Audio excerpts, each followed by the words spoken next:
Mr. Farage is down under.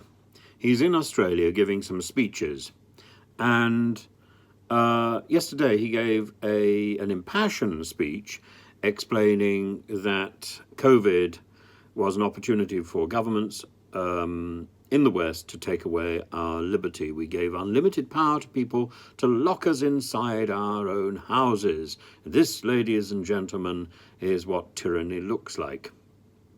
And he says that there's a silent majority of Western culture which is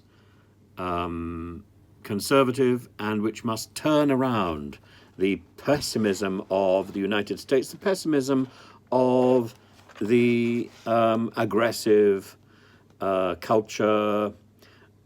He also criticises wokeism. But all of this is on the back of what he said the other day, just before he went off on his travels, about Northern Ireland and about the Windsor Protocol. He said that this means that Northern Ireland is still part of the EU.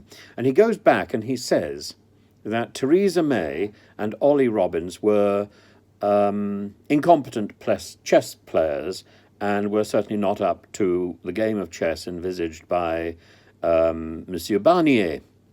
Monsieur Barnier, his aim was to get us in the UK to think there was a risk in Brexit to the Belfast Agreement, to the Good Friday Agreement. He says, well, no risk at all, no risk at all. But he doesn't explain why there's no risk at all. I would love to know more detail.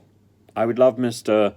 Farage to explain more. This is why I think Farage's place is in the House of Lords, so he can be held to account for the odd things he says, so that he can be questioned rather than just pontificate on his own programmes or when he's a guest on somebody else's programmes. And why do our interviewers on ITV and BBC not press the person they're interviewing to find out exactly what is going on, what is the matter, what is the heart of this extraordinarily bizarre argument? Now, of course, it would have been very difficult to prepare for this one with Mr. Farage because he just came out with something. This was very left-centre. But I expect interviewers to be up to the game. I expect them to be able to counter and parry and question. And I expect a good candidate to be able to reply. My instinct is that Mr. Farage might not be able to reply, which is why he goes for sloganising, a little bit like most of the members of our current government front bench. And, by the way, quite a lot of the members of the current Labour front bench. We have to get round this obsession with sloganising rather than answering questions.